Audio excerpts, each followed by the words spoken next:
또 초대해 주신 여러분들께 감사를 드립니다. 오늘 본문을 다시 한번 제가 읽어보겠습니다. 사람이 마땅히 우리를 그리스도의 일꾼이요 하나님의 비밀을 맡은 자로 여길지어다. 그리고 맡은 자들에게 구할 것은 충성이니라. 오늘 그날 교회 설립 25주년 되신가요? 네. 그것도 기념해서 오늘 명예 안수집사 또 안수집사 권사 임직식을 갖게 해주신 우리 하나님, 또 이곳에 참여해서 말씀을 전하고 함께 안수에 참여할 수 있게 인도해 주시고 초대해 주신 여러분들께 감사를 드리면서 주님 그리스도의 나라를 이루는 그날 교회, 영광스러운 그날 교회를 소망하며 살아가는 우리 그날 교회 위에 성삼위 하나님의 은혜와 평강이 함께 하시기를 축원합니다. 오늘 임직 받으시는 분들과 이미 임직을 받으시고 또 앞으로 또 임직을 받으시는 여러분들께 오늘 하나님 말씀을 나눔으로 성령께서 깨닫게 하시는 것이 분명히 있을 것입니다. 또 어떤 분께는 이 말씀을 들으면서 책망의 말씀으로 들으시는 분도 계실지 모릅니다. 또 가르쳐 주시는 말씀으로, 또 위로하시는 말씀으로 주시는 분도 계실 것입니다. 각각 무엇이든지 성령의 감동, 가르치심, 또 깨닫게 하심, 책망하심, 이 말씀을 겸손히 듣고 경청하고 이 말씀을 따라 사는 우리 그날 교회가 되기를 축원합니다. 오늘 직분은 받는 날입니다. 그러나 성경은 직분을 어떤 지위나 명예로 말하지 않고 오늘 본문을 보면 맡겨진 것이라고 말하고 있습니다.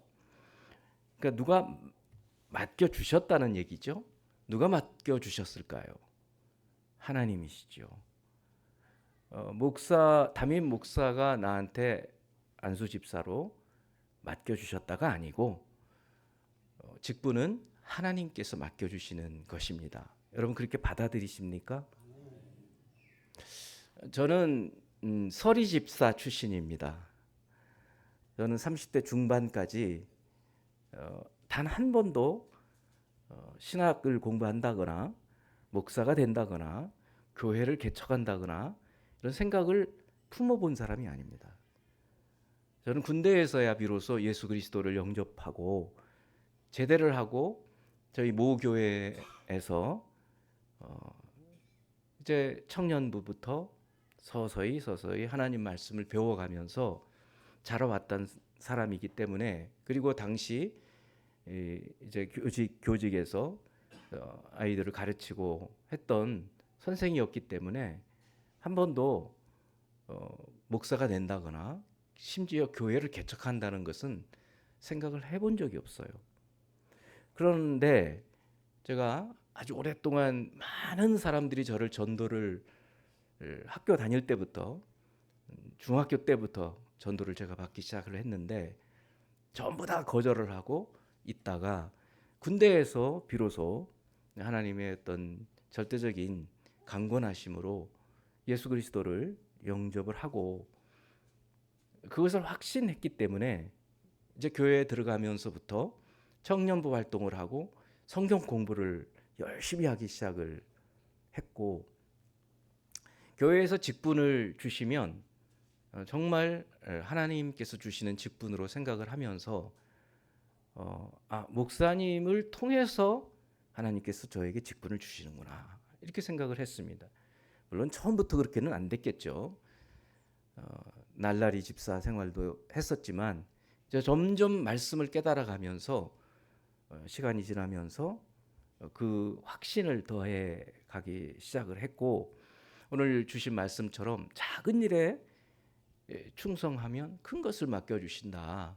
뭐 큰 것을 맡기 위해서가 아니고 그냥 맡겨주신 일들을 하나씩 충성을 했습니다. 중등부 교사를 하다가 또 좀 지나서 성가대에서 또 성가대에 참여하자 그래서 순종을 해서 참여를 했고, 또 그냥 충실히 했더니 성가대 총무를 하라 그래서 또 총무를 했고, 또 조금 지나니까 성가대장을 하라 그래서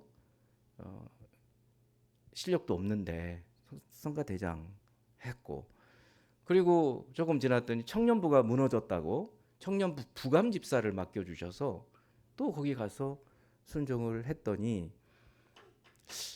담임 목사님이 한 번은 부르시고 교회 전체에 새가족반이 좀 필요하다. 당신이 가서 새가족들 오면 새가족 교육을 시켜라. 그래서 열심히 거기 또 순종을 했어요. 그러면서 교회에 오시는 모든 새가족들은 다 저를 거치는 겁니다. 그래서 말씀 공부를 같이 나누고 이랬습니다. 그리고는 얼마 안 있다가 제 마음에, 세월이 지났죠. 제 마음에 이상한 마음을 주셔서 무슨 뜻인가 기도를 하고 결국 신학을 공부하기 시작했습니다. 신학을 공부해도 제가 목사 될 생각은 없었고, 다만 이제 성경을 더 공부를 하고 싶은 마음 때문에 그렇게 공부를 했습니다. 그랬더니 한 2년쯤 지난 후에 신대원 3학년쯤 됐을 때 고등부 전도사를 맡겨주셨습니다. 그날 교회는 합동측이시잖아요. 저희 모교회가 합동측 교회였습니다. 저는 신학교를 합동측 그 총신대를 나오지 않았어요. 굉장히 프라이드가 있었습니다. 저희 교회도 합동측 아니면 목회자를 안 쓰는 거예요. 근데 저는 굉장히 오랫동안 교회에서 쭉 자라왔기 때문에 교육위원회 위원장이신 장로님이 추천을 목사님께 해가지고 맡아서 4년을 하고, 그 기간 통해서 교회 개척에 대한 마음을 주시는 거예요. 정말 꿈도 꾸지 않았는데. 그래서 2000년 1월 2일 분당에 있던 저희 집 거실에서 개척 예배를 드렸습니다. 그날 교회보다 좀 선배죠? 근데 뭐 길고 짧은 건 대봐야 되는데 저희 교회는 그날 교회보다 작습니다. 어찌됐든 그렇게 쭉 돌아보니 정말 하나님은 목사가 큰 사람이고 뭐 서리 집사는 작은 사람이 그런 얘기가 아니고 책임을 맡겨주시더라는 거죠. 작은 일 맡겨주신 일, 그 일에 그냥 충실하게 했더니 그 다음에 좀 더 큰 일을 맡겨주시는 거예요. 교회에 부목사님하고 담임 목사는 교회 사이즈와 달리 생각하는 것이 좀 다릅니다. 전체를 봐야 되거든요, 담임 목사는. 그래서 전체를 보게 하시는 그런 눈을 주셨습니다. 오늘 이곳에 계신 특별히 우리 그날교회 성도 여러분들은, 저는 저의 경험에서 나온 말이에요. 그리고 성경의 진리대로 말씀드리는 겁니다. 여러분이 지금 하고 계시는 그 일을 하나님이 맡겨주셨기 때문에, 담임 목사가 뭐 일꾼이 없어서 나한테 맡겨주시는가 보다 그렇게 생각하지 마시고, 하나님께서 담임 목사를 통해서 나한테 이 직분을 맡겨주시는구나, 이렇게 받으시기 바랍니다. 그러시면 은혜가 됩니다. 정말 은혜가 돼요. 그리고 안목이 달라지기 시작합니다. 하나님께서 맡겨주셨기 때문에 굉장히 부담을 갖고 또 은혜가 되고 그 일을 통해서 은혜를 받게 됩니다. 그래서 오늘 임직 받으시는 분들은 물론이고 앞으로 임직 받으실 분, 이미 받으신 분 모두가 다 다시 상기해 보는 겁니다. 우리에게 일을 맡겨주신 임직자는 하나님이시다. 거기에서 임직자의 정체성을 좀 생각해 봐야 됩니다. 두 가지인데요. 하나는 맡겨진 일을 맡은 사람의 정체성인데, 하나는 1절에 있는 그리스도의 일꾼이라는 점, 두 번째는 비밀을 맡은 자라는 겁니다. 그리스도의 일꾼이라는 것은 이해가 돼요. 그런데 원래 이 일꾼이라는 말의 원어, 히브리어 헬라어를 보면 이 일꾼이라는 뜻은 배의 밑창에서 노를 젓던 사람을 지칭합니다. 그러니까 자기가 어느 방향으로 가야 하겠다 생각하고 노를 젓는 게 아니고 선장이 어느 방향으로 노를 저어라 그러면 그냥 젓는 사람이에요. 그래서 일꾼이 그런 사람입니다. 그리스도께서 우리에게 말씀해 주시는 일이 있으면 그 일을 위해서 그냥 노를 저으면 되는 사람입니다. 이것이 일꾼의 뜻입니다. 직분은 교회에서 높아지는 자리가 아니시죠. 장로님도 기도해 주시고 다 하셨어요. 잘 알고 계십니다. 그런데 그 직분은 주님이 주시는 일이기 때문에 자리이기 때문에 그 자리를 잘 지키실 책임이 또 주어집니다. 그리고 해야 되는 일은 말씀했던 것처럼 열심히 주어진 일, 노젓는 일을 하는 것입니다. 두 번째의 정체성은 하나님의 비밀을 맡은 자. 비밀이라는 것은 감추어져 있는 거잖아요. 그런데 비밀을 맡은 자는 그 비밀이 열려져 있는 사람들이에요. 그러니까 계시된 사람들입니다. 하나님께서 비밀을 우리에게는 열어주셨어요. 비밀을 맡은 자예요. 그 비밀이 뭘까요? 복음입니다. 그리스도의 복음. 복음은 크게 두 개로 탁 나누어질 수 있죠. 하나는 그리스도의 십자가, 또 하나는 그리스도의 부활. 예수 그리스도의 십자가를 지심으로 우리가 죄사함 받고 하나님과 화목하게 되고 하나님 앞에 의롭다함을 받아서 죄 없는 사람으로 하나님이 인정해 주신다는 점. 또 하나는 그리스도께서 죽음을 이기시고 부활하신 것처럼 우리도 그리스도께 연합된 우리도 그리스도의 부활의 첫 열매이신 그리스도처럼 우리도 부활하게 된다는 이 믿음을 갖고 사는, 이것이 복음의 양대 기둥이라는 것입니다. 성도 여러분, 여러분들은 이 그리스도의 비밀을 알고 계시죠? 그렇습니다. 이 비밀은 너무나 커서 아무나에게 열어주지를 않습니다. 어떤 분들은 공부를 많이 했어도 이 비밀을 받아들이지를 못해요. 안 믿어지는 거예요. 제가 대학원을 다닐 때 굉장히 유명한 교수님이 계셨습니다.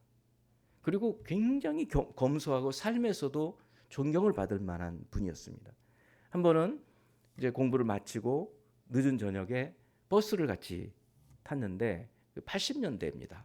아주 오래전 얘기죠.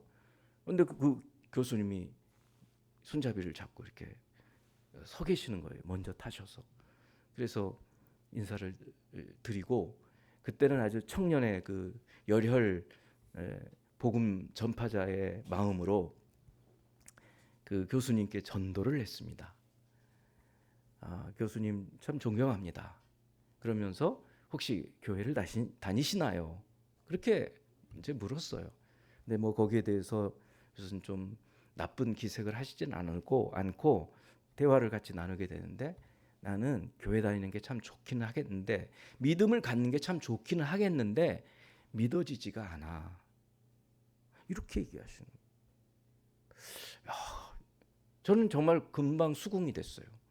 왜냐하면 제가 예수 그리스도 믿기 전까지는 안 믿어졌거든요. 믿어진다는 것은 이 비밀이 열려진 사람들에게 이 믿음이 생기기 때문에 그렇습니다. 그렇기 때문에 오늘 이 직분을 하나님께서 맡겨주신 자는 두 가지. 하나는 하나님께서 맡겨주신다는 것, 그리고 일꾼이 된다는 점, 그리고 두 번째는 그리스도의 비밀을 맡은 자라는 점. 그래서 오늘 임직 받으시는 여러분들은 이 두 가지 정체성을 가지고 앞으로 교회에 섬기시는 여러분이 되길 바랍니다. 두 번째, 그러면 오늘 말씀의 주제죠. 맡은 자에게 하나님께서 요구하는 것이 계세요. 학식을 요구하지도 않아요. 완벽함을 요구하지도 않습니다. 그럼 우리 견디기 어렵죠. 목사님께서 요구하시는 게 어떤 것인지는 잘 모르겠지만 열심히 성경 공부를 저는 요구합니다. 우리 교인들에게. 그러나 사실은 하나님께서 그렇게 뭐 주야로 말씀을 묵상하라고는 하시지만 그게 묵상이지 학자처럼 연구하라고 얘기하시진 않거든요. 그럼 무엇을 직분자에게 요구하시는가? 이미 여러분 알고 계시죠. 충성입니다. 충성은 무슨 뜻일까요? 신실함입니다. 충성은 완벽함이 아니에요. 일을 잘하고 못하고가 아닙니다. 있어야 할 자리에 있는 것, 그 시간에 그 자리에 있어야 할 분이 있는 것, 그게 충성입니다. 예배 시간에 어떤 직분을 맡았으면 그 자리에 있는 것이 충성이에요. 그래서 우리 하나님께서 직분을 맡겨주시면서 맡은 자에게 요구하시는 것은 충성이라고 말씀하고 계십니다. 교회를 섬기다 보면 때로는 억울한 일도 생기고 오해받을 일도 있고 또 지칠 때도 있습니다. 직분자에 대한 평가는 사실은 하나님이 하십니다. 그래서 사람의 평가보다 하나님의 평가를 생각하고 시편 1편에 있는 말씀처럼 의인은 하나님께서 인정하신다 그러거든요. 그러니까 하나님의 인정을 받으시면 됩니다. 그래서 직분을 받으면 반드시 약간 트러블들이 생기게 되어 있어요. 그래서 그런 걸 너무 신경 쓰지 마시고 내가 이 직분에 이렇게 내가 충성하고 신실하게 하고 있는데 하나님은 나를 어떻게 보실까? 나를 인정하실까? 아니면 너 뭐가 문제가 있다라고 하실까? 그 기준을 생각하고 맡으신 직분을 행하시면 훗날 잘했다, 착하고 충성된 종아, 이런 칭찬을, 이런 인정을 받는 여러분 직분자들이 되실 줄 믿습니다. 그날 교회 모든 성도가 그렇게 주님의 인정을 받는 성도들이 되시기를 주님의 이름으로 축원합니다. 기도합니다. 사랑하는 하나님, 참으로 귀한 온 삶을 들여서 교회를 개척하게 하시고 지금까지 교회를 이끌어 오신 이하영 목사님의 충성, 그 직분을 맡은 충성을 따라서 오늘 설립 25주년과 또 직분 임직식을 합니다. 하나님, 이 교회와 우리 목사님을 축복하시고 앞으로 오고 오는 모든 이 교회를 통해서 구원받고 영생을 얻는 성도들에게 주의 은혜와 은총이 함께하여 주시되 특히 오늘 임직 받으시는 분들에게 하나님께서 맡겨주신 이 직분, 그리스도의 비밀을 맡은 자로서 일꾼으로 충성하게 하시되 하나님께서 요구하시는 것은 단 하나, 맡은 자에게 구하시는 것은 충성이라 하셨사오니 충성스러운 종들로 섬기게 하여 주시옵소서. 예수 그리스도 이름으로 기도합니다. 아멘.